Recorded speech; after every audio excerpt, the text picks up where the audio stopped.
This is All India Radio.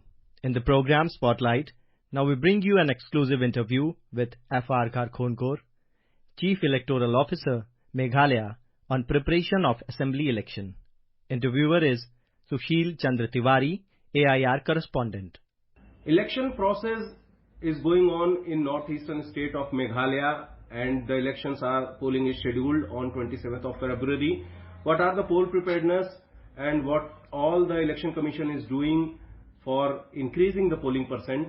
We have Chief Electoral Officer of Meghalaya, Fr. Gharkongor sir, with us. Sir, welcome to All India Radio News.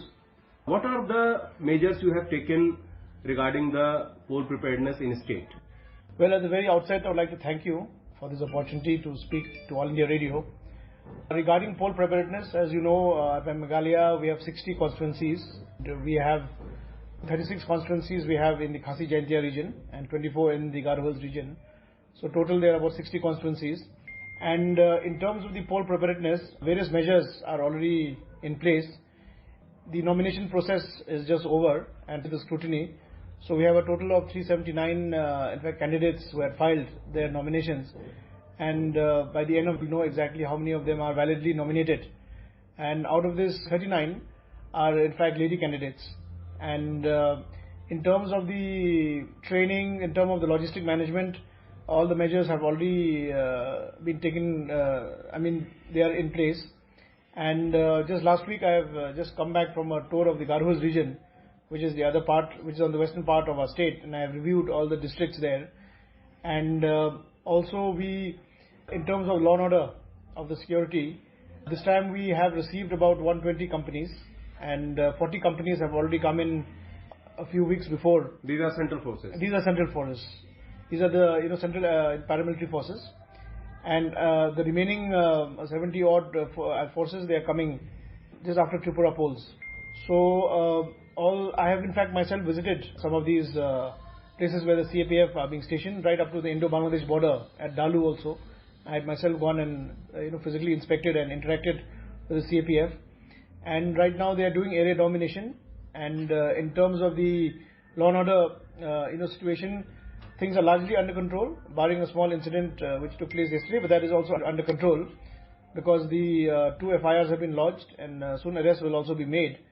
And at the same time, the SDO and the DC, they are keeping a close watch and vigil over the little incident that had taken place. So I would like also to share with you that by and large in Meghalaya, polling is quite peaceful. Historically, we have never had any acts of violence, and whatever little group clash there is, that also administration will keep in check. We anticipate that the polling will be free and fair and it will be peaceful. All adequate measures have been taken up. Just now I have just had a meeting with the State Police Nodal Officer and the entire police team, and also with the CAPF, with the IG CRPF. I've just had a meeting just about an hour ago, and we have already discussed the entire deployment measures.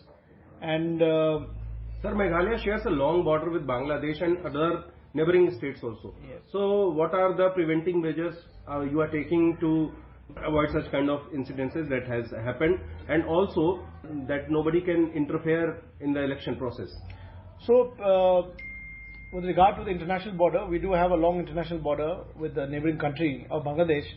So there are adequate CAPF forces that are there. The BSF is also patrolling, and we've not had any incidents in the past. And but a strict vigil is being kept there. In terms of seizures, in fact, just yesterday, the BSF at Umkyang, they had seized some fake currency notes. That's in the West Jaintia Hills district, in the East Jaintia Hills district, which was part of the former erstwhile Jaintia Hills district. And side by side, there are a lot of seizures that are taking place. So far, seizures from all the central and state agencies, including police and also the other central agencies, it is coming to about 51.27 crores worth. Against this, about 6 crores is in cash. So this is the seizures that have taken place right from the announcement of the Model Code of Conduct from the 18th of January up to the present date, up to 7th last night. The total cumulative seizure is about 51.27 crores. And efforts are on to ensure that through our FSTs and SSTs who are at the field 24/7, that all such activities which are aimed to vitiate the poll process, they are kept under check. And we will continuously remain vigilant to ensure that these kind of inducements, they are largely curtailed. So the efforts are there. Definitely, sir, enforcement agencies are working on this menace we are talking about. But what the Election Commission is doing for the awareness of the people that they do not vote for cash in these elections? So our approach is a twin approach. One is of course through enforcement agencies, which is the regulatory mechanism. One is of course through the awareness and through education. So we have a sea vigil, which you know, the sea vigil is very active, and we have spread awareness about sea vigil. We have got some cases also under sea vigil, and citizens are reporting on sea vigil, and action is also being taken.